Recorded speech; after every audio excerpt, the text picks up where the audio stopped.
আমাদের খাবার কিন্তু একদম পুরো টায়ে টুয়ে কিন্তু মিশে যায়।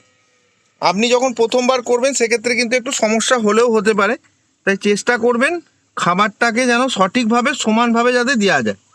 এরকম কিছু করবেন না যে খাবার পেলো না এক জায়গায় পেলো, এরকমভাবে করবেন না, ঠিক আছে? তো আমার এরপরে ডালা বীজ আমার যতগুলো ছিল আমি মোটামুটি সবই ডালা বীজ করেছি। যে কটা গুঁড়ো ছিল আমি দিয়ে দিচ্ছি। গুঁড়ো কিন্তু অ্যাকচুয়ালি গ্রো করে না, তবু আমি কিন্তু এখানের মধ্যে দিয়ে দিলাম, কারণ বীজটা অনেক দিন আগে আনা হয়েছে এবং অনেক এদিক ওদিক ট্রাভেল করা হয়েছে বীজটাকে নিয়ে, অর্থাৎ অনেক দিন ধরেই বীজটা এক জায়গায় থাকলে যেভাবে জমাট বাঁধে সেভাবে জমাটটা বাঁধতে পারেনি। এটা একটা সমস্যা আছে। তবুও কিন্তু এই বেডে আমি 100% শিওর খুব ভালো প্রোডাকশন হবে, কারণ যতগুলো বেড আমরা দিয়েছি, বীজ দিয়েছি, সব কটাতেই আমরা ডালা দিয়েছি। শেষের ধাপে এসে আমরা কিছু গুঁড়ো বীজ যেগুলো রয়েছে সেগুলোকে আমরা ইউজ করে দিলাম, ঠিক আছে? তো এরপরে আমরা কি করছি, খাবার দেব। এটাই লাস্ট বারের মতন খাবার আমরা দিয়ে দেব। দেখুন,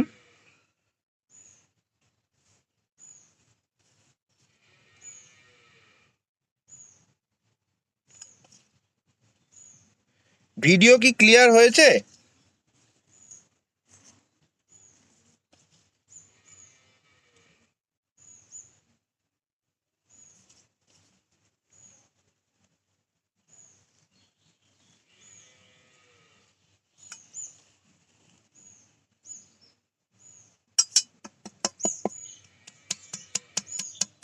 হালকা সামান্য দেখুন এটা বেঁচে গেল।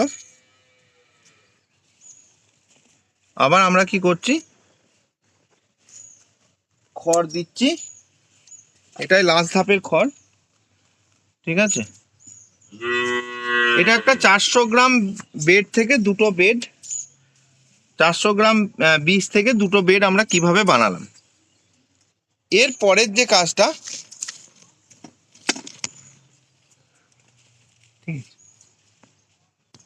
এর পরের যে কাজটা সেটা হচ্ছে পিপিটাকে আমাকে মোড়াতে হবে। আমি কিভাবে পিপিটাকে মোড়াবো একটু কাইন্ডলি দেখে নিন, কারণ এটাই কিন্তু সব থেকে বড় বিষয়। কারণ এই এটাতে টেম্পারেচার প্রচুর পরিমাণে গ্রো করাতে হয়, প্রচুর পরিমাণে টেম্পারেচার থাকতে হয়, তবে কিন্তু এই মাশরুমটা খুব ভালো একটা প্রোডাকশানে আসতে পারে।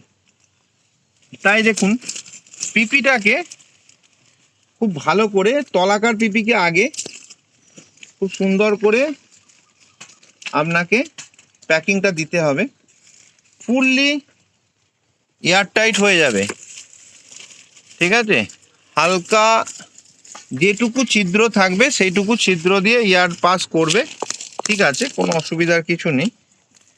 কিন্তু আমাদের উদ্দেশ্য হচ্ছে এখন বাইরের সঙ্গে একে পুরোপুরি 7 দিনের জন্য লক করে দেওয়া, ঠিক আছে? পুরোপুরি লক করে দেবো আমরা।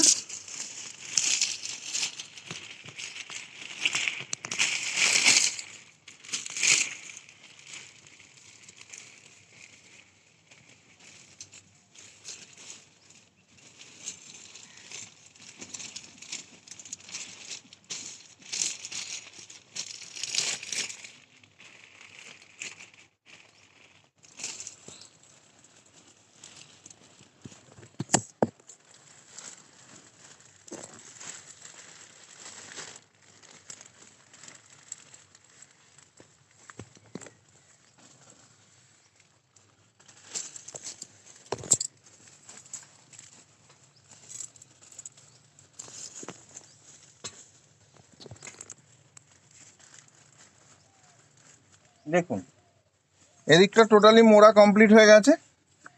আগে নিচের অংশটাকে মুড়িয়ে ওপরে তুলে নেবেন, তারপরে ওপরের অংশটা দিয়ে। এটাতে কেন করছি, এটা আর একটা কারণ আছে। যদি বৃষ্টি হয়, বৃষ্টির জল কিন্তু এর মধ্যে কোনোভাবেই, আমরা যেহেতু এটা বাইরে করছি, এই যে বেডটাকে আমি যেভাবে মুড়ে দিলাম, দেখুন এমনভাবে মোড়া হলো, তাতে কিন্তু বৃষ্টির জলটাও কিন্তু এর মধ্যে ঢোকার কোনো রকমের জায়গা রইল না। জল পড়লে জল ওপর থেকে বেরিয়ে চলে যাবে।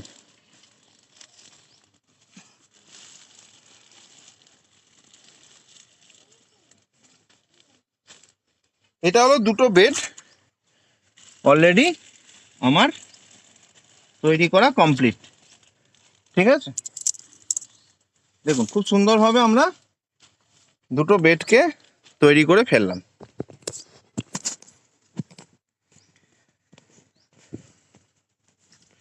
আচ্ছা, আপনারা কতটা দেখতে পেয়েছেন আর কতটা শুনতে পেয়েছেন? শেষের বার কি ভিডিও আটকে আটকে যাচ্ছিল?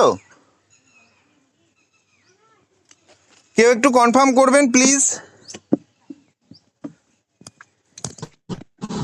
না না, সেকেন্ড বারে কিছু অসুবিধা হয়নি। অসংখ্য ধন্যবাদ। তো তবু সেকেন্ড বার আমি ভালো ভিডিও, দেখা গেছে। অসংখ্য ধন্যবাদ। তবু আমি ভিডিও মোটামুটি